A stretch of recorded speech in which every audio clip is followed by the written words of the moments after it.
nosotros dentro tenemos un monstruo. Hace tiempo.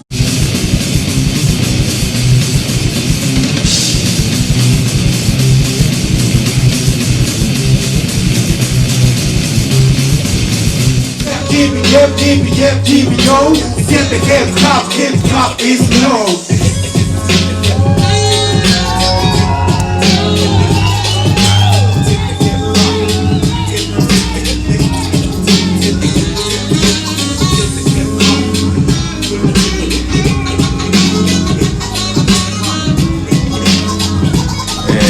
A los 12 años empecé a andar en skate y las personas que andaban en skate en ese momento escuchaban rap, específicamente Chumingo.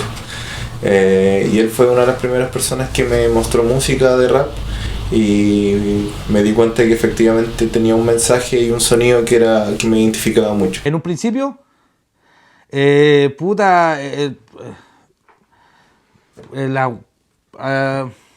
no sé, Public Enemy, las primeras weas, Cars One, y todo lo que sonaba en la radio, lo que más tenía acceso, porque no había internet ni en esa wea, era lo que sonaba en la radio, Flip the Script, MC Hammer, todas esas weas, House of Pain. Psicología, se llamaban Psicología o de la A a la Z, no sé, nunca entendí si era el mismo grupo o en realidad era otra crew, pero ellos fueron los primeros, igual que Solo con S, que también tenían temas juntos con ellos. Ellos para mí fueron como los pioneros junto con 12 Cráneos. Fueron las primeras personas que yo supe que estaban haciendo música y que lograron grabar la música. Y posiblemente igual deben haber existido otras personas que hicieron rap, pero no pudieron registrarlo. Y de eso no tengo conocimiento, la verdad. Tengo del que me llegó. Aquí me ves, yo espérame, dime lo que observo, dime lo que ves. Yo espérame, dime lo que observo, dime lo que ves. Con Pato Faría. Yo tenía un grupo armado con el Javier Yaiquén y Cristian Navarro, junto al Subs, que era el DJ del grupo. Pues se suma el Jorge Levien, Fernando Fetti y Alejandro Yáñez. Entre medio de un par de proyectos entre nosotros, sale un grupo que se llama 12 Cráneos. Previo estaba PJE y 3D, pero sale un proyecto que es como el más emblemático de nosotros, que se llama 12 Cráneos. Y es donde empezamos a compartir escenario con distintos estilos. Por ese tiempo no había muy poco rap o nada de rap. Siempre compartíamos el escenario con gente del metal, del punk. Muy poca gente conocía el rap en ese tiempo. Entonces siempre se daba esa convivencia entre estilos. Todos como el tocata, muy chiquitita en gimnasio, o en sede, cosas así. Puta, es que yo no los conocía todos, pues, pero por ejemplo, 12 Cráneos era de los más antiguos que había. Estaba 12 Cráneos, Psicología, Demencia Urbana, Los Confusos, eran buenos, tenían buen mensaje. ¿Cómo se llama esto? El Plan Maestro, un amigo que ya no está acá. Y habían varios grupos, hermano. Yo me llevaba bien con todos los buenos, pero es que de repente los buenos estaban en un grupo y después no alcanzaban a sacar un disco, ya estaban en otro, entonces como que te embolaban, ¿no? ¿Cachai? De repente, ay, vos no eres de estos buenos, y después estaban en otro lado. Pero sí, había harto movimiento. Era buena volada. PJE, los primeros por acá. El Javier Yaiquén, el Pato Faría, el Cristian Navarro y el Subs, ellos. Fueron los primeros que uno vio en el escenario, los primeros que estaban en las tocatas, en el Festival de los Patios, y nadie entendía nada. Las viejas miraban, los viejos miraban. Nadie entendía qué mierda estaban haciendo los cabros. Yo creo que ellos marcaron el inicio de todo. Fueron los que nos tienen como el empujón a hacer más cosas. Yo partí grabando con una radio cassette que tenía para poner un micrófono de karaoke. Entonces lo que nos permitía era como que si en un cassette sonaba la pista, en el otro estábamos grabando la voz con la pista y quedaba una copia. Y nos permitía como jugar, ensayar, después grabando como lo mismo pero enchufando el micrófono en un computador y quedaba en el computador, porque ya el que tenía para grabar un CD tenía como un plus, que no era el caso de nosotros. Y todo fue muy amateur. Y yo creo que eso nos hacía valorar más, porque no todos tenían una radio cassette, no todos tenían un computador, y además fue siempre jugando. Para empezar nosotros, cassette, po. Cassette. Y todos los guanes te hablan de los tiempos del cassette. Pero los guanes ni callan, pues estaban los cassettes normales, estaban los de cromo y los de metal, po. Los de cromo tenían mejor calidad que la otra weá y los podíais regrabar. Los de metal los grababais una vez, después cuando queríais grabar encima de esa weá ya se escuchaba la otra weá de fondo. Pero uno invertía en esa weá, pues. Y no, pues los samples los hacíais de casetera a casetera. O sea, yo siempre fui malo para la tecnología, hermano. Esa weá y un amigo se preocupaba de eso. Y si el weón se equivocaba, yo más encima me enojaba. Pero yo no podía hacer eso, no tengo capacidad para hacer esa weá, pues.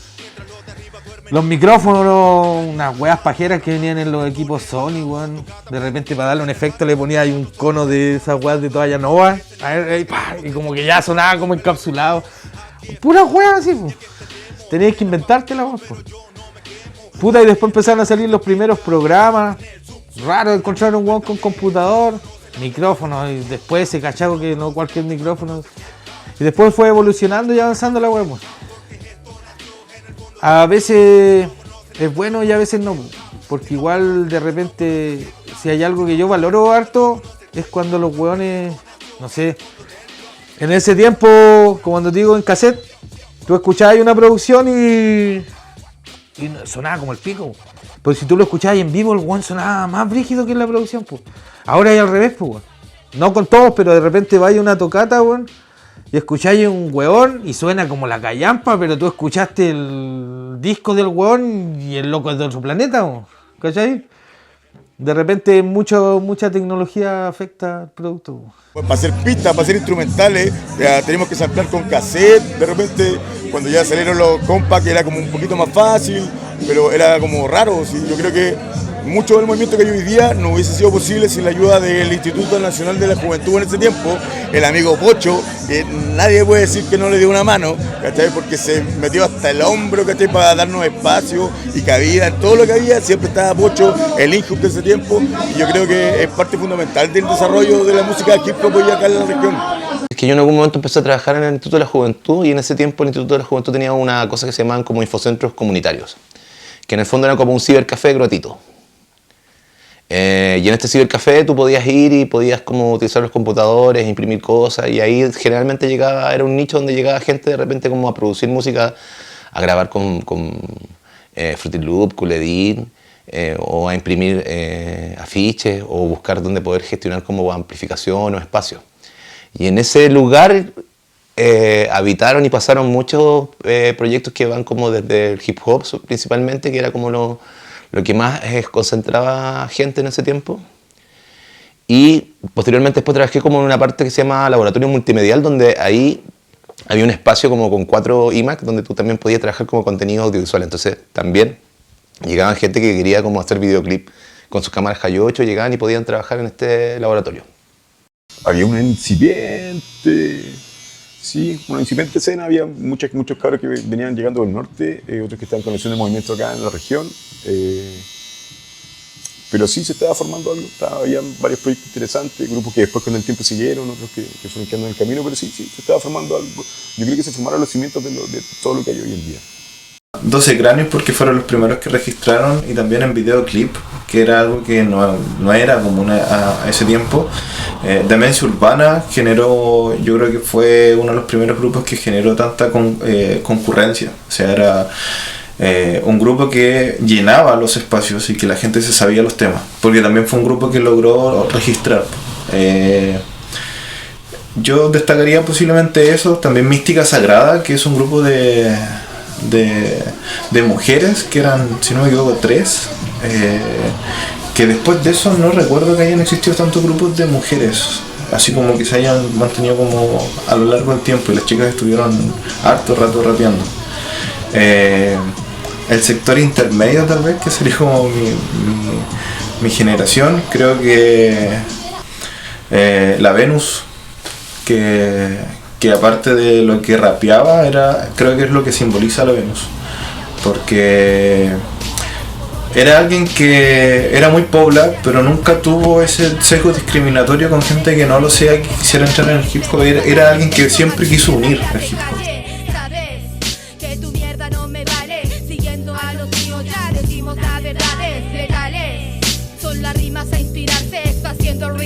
virales como cadenas virales. No existen edades, solo expresiones verbales que se llevan hasta el ave. Mi mano se los comparte de real. Solo quiero expresar, jamás parar para bailar sin alabar. Respiro hip hop al compás de batería, diablo por cada día sin stop. Uno más por esta fría ciudad, sabiendo que cuando baje me espera la realidad. Vivo rap, respiro hip hop al compás de batería, diablo por cada día sin stop. Uno más por esta fría ciudad, sabiendo que cuando Me acuerdo de 12 Cráneos, este proyecto que tenía el Felipe Mandiasa, que era como un colectivo hip hop, porque en realidad igual participaban como muchísima gente.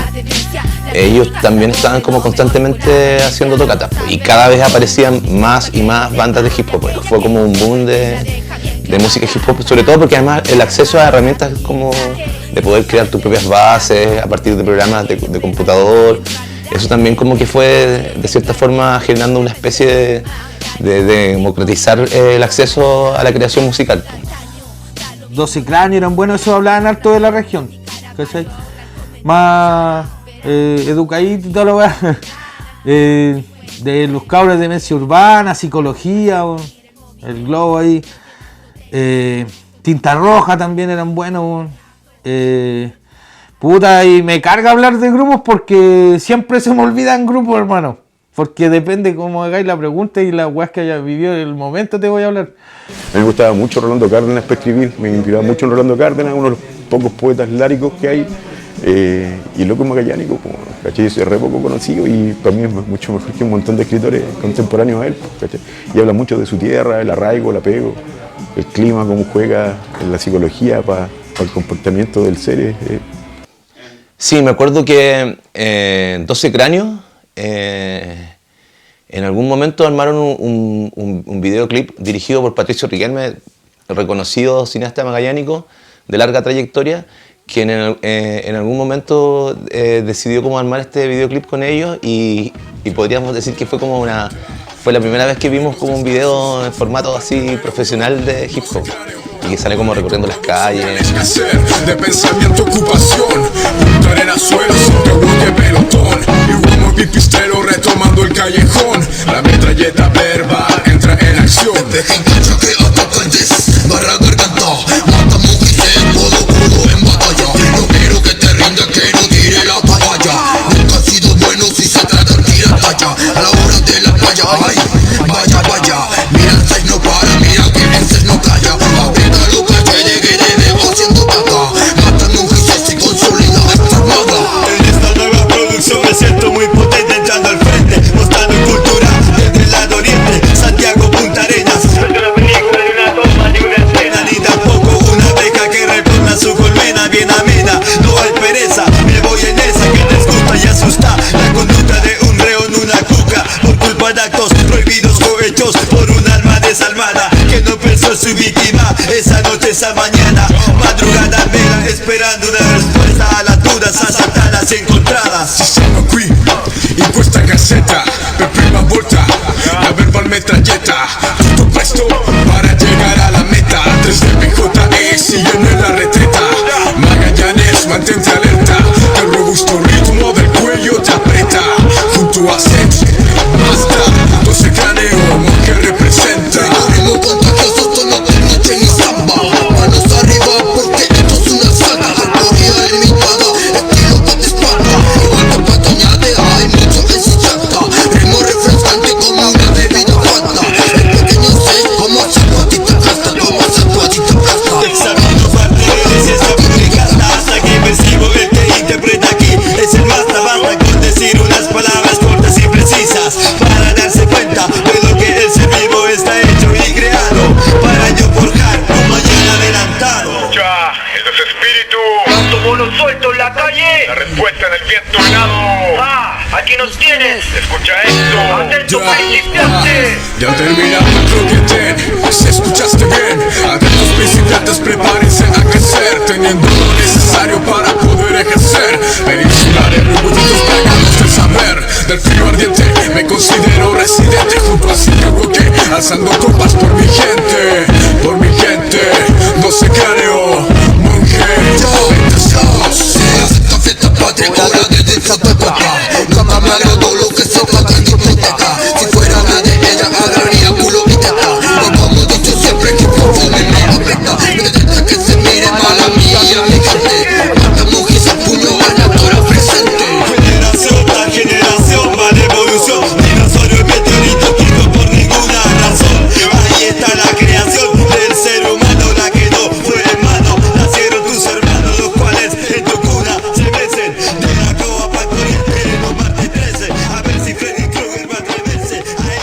más que nosotros, yo creo que el trabajo que hicieron los chicos de PJ, porque sin la pega del Javier, del Pato, del Cristian y del Juan, yo creo que a lo mejor no me hubiese tincado mucho meterme a hacer rap, pues incluso los chicos me invitaron, entonces fue como por ellos.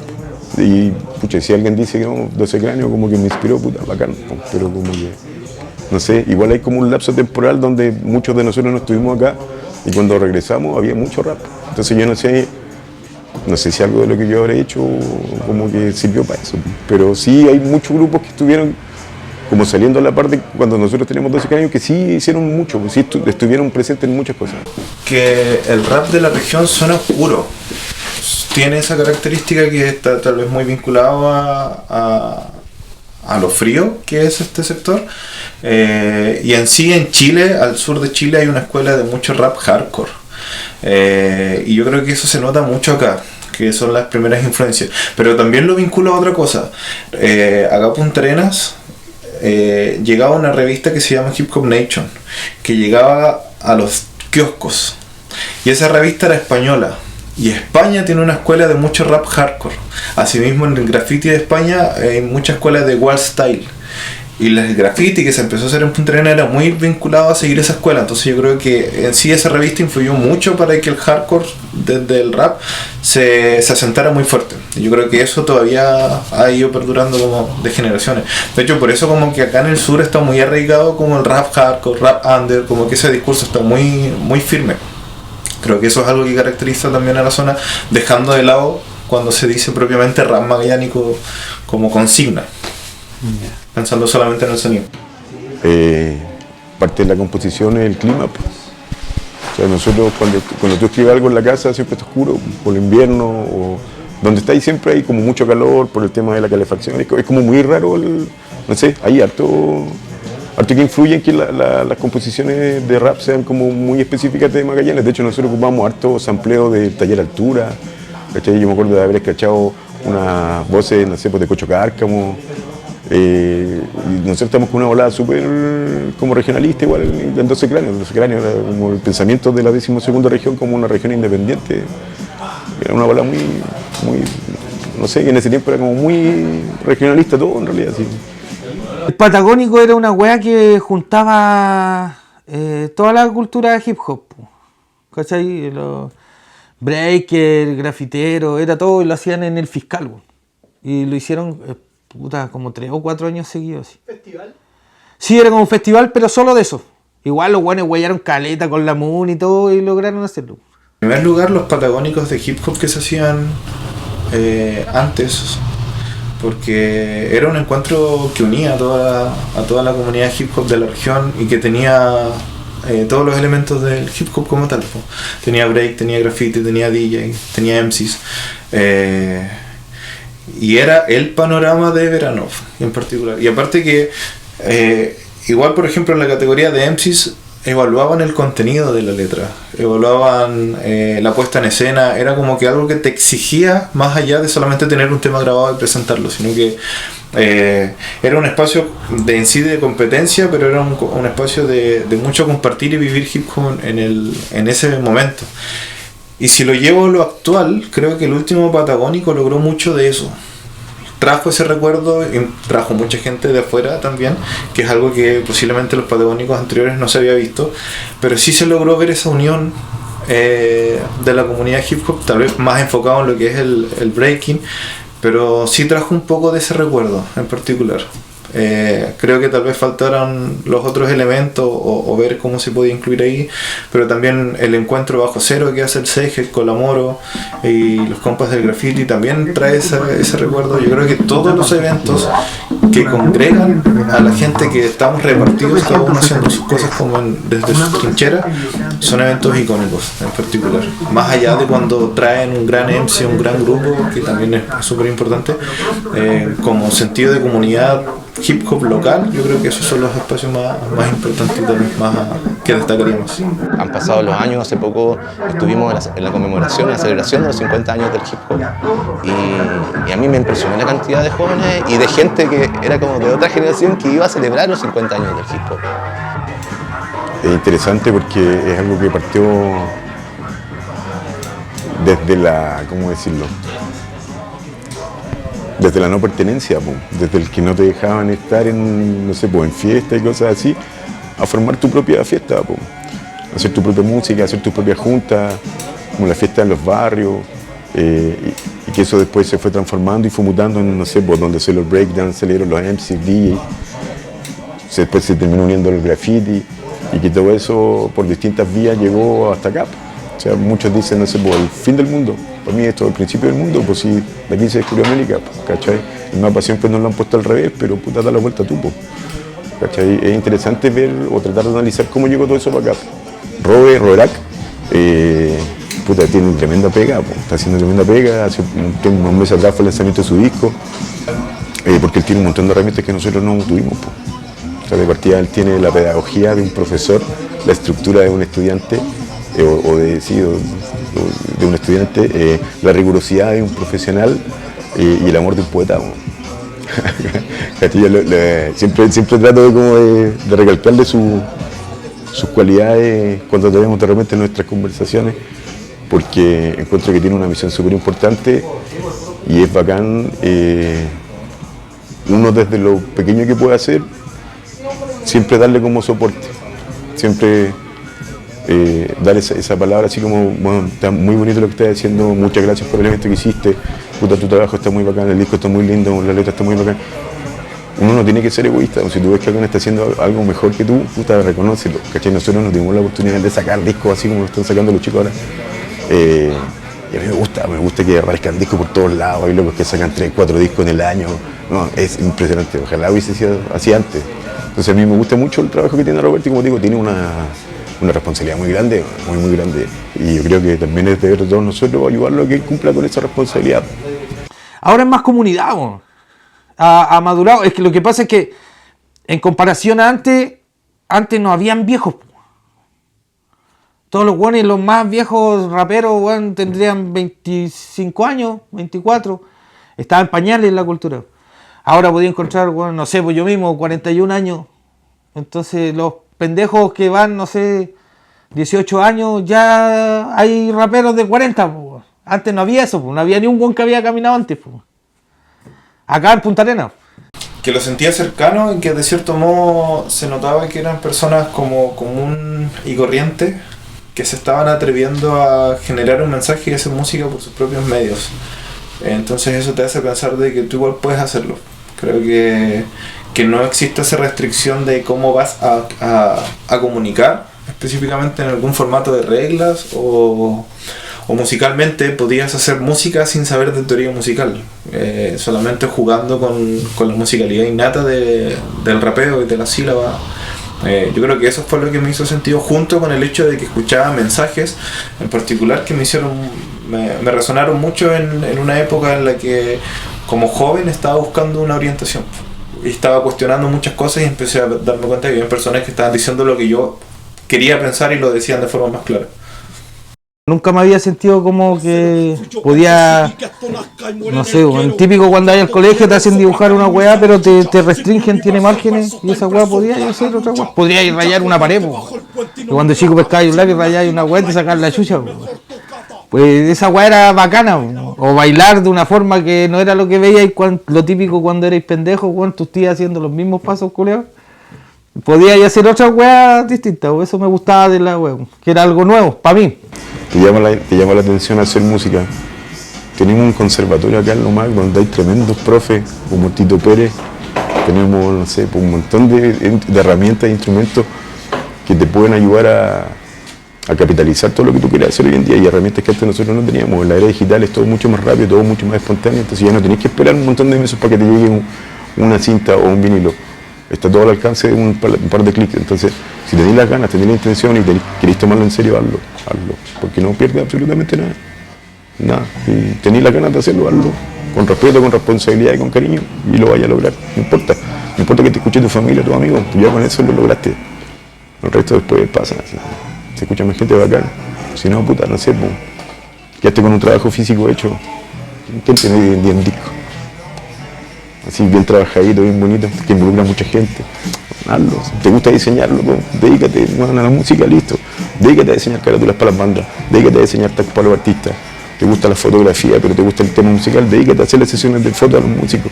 Y de ya no solo el buen que rapea, el buen que hace los diseños, el que hace los tags, el que hace las fotos, el que ilumina, el que hace sonido. De ahí, todo un conjunto. Pues vuelvo al tema de las cadenitas, ¿cachai? Entre todos podemos formar un trabajo precioso, ¿cachai? Entonces, si tienen la idea y las ganas de hacerlo y como ese sueño, putarlo, porque de alguna forma se va a ordenar todo para que llegue al final. A lo mejor no es cantando, no todos tienen que ser raperos. Hay locos que pueden componer, pero si lo quería hacer, hazlo. No por nada. Es mejor hacerlo, intentarlo, que morir en la rueda y puta, y si lo hubiera hecho, hazlo nomás, si no te vayas a morir. O te vayas a morir sin saber si lo hiciste o no. Puta, hermano, que toda la weá es gana, hermano. No necesitáis tener el estudio que tiene otro weón ni nada así. Todo es gana, todo es sentirlo, hermano. Nadie te va a venir a solucionar nada ni a decirte cómo querer las cosas. Va a depender de ti nomás, hermano. Y del empeño que le pongáis y lo natural o lo real que podáis hacerlo. Manténlo real, hermano. Y eso es todo. El resto llega solo. No sigáis la masa, que la masa te siga a ti. En particular, el underground en el hip hop tiene dos connotaciones. Si lo ves como hip hop cultural, material, es el espacio de hacer tus realizaciones a la sombra de tal vez lo que es más visible de lo público, con más recursos. Y eso te motiva a hacer las cosas por amor propio, por aguante, por querer hacerlo. Pero también el underground, desde el punto de vista hip hop tal vez más filosófico, tiene que ver con la búsqueda de lo profundo. Y esa búsqueda de lo profundo tiene que ver con la esencia, con lo real. Por eso en el hip hop se habla tanto de keep it real, que es por un lado mantener la esencia del hip hop, del rap, y que muchos lo toman como el sonido noventero, el sonido más clásico, pero también tiene que ver con esa búsqueda de la esencia y de la naturalidad del ser humano. Por eso se dice que el hip hop no inventó nada, sino que reinventó todo. El hip hop es otra forma solamente de conocer al ser humano y conocer el mundo como tal. Entonces yo creo de que hay que limpiarse de esos prejuicios que hacen de ver de que el rapero solo está en la calle. Sale a la calle, y cuando salimos de la calle se va con nosotros y ese aprendizaje queda para siempre. Así como ese underground que descubres desde la escena y que descubres en ti también se va para siempre. Entonces principalmente dejar de lado ese prejuicio para la gente que es ajena a la cultura o a los movimientos, y por otro lado la gente que estamos inmersos, cuidemos y defendamos el legado, de cierto modo. Yo creo que eso es lo más importante, de que si vimos y conocimos esto y sabemos que nos entregó algo tan rico, procurar que eso se propague de la misma manera, más que solamente buscar ascender o buscar tener algo en particular a través del hip hop o del rap, sino como lo que te dejó en lo profundo, trata de compartirlo, porque yo creo que eso al final es lo que queda, porque los materiales ya saben que cuando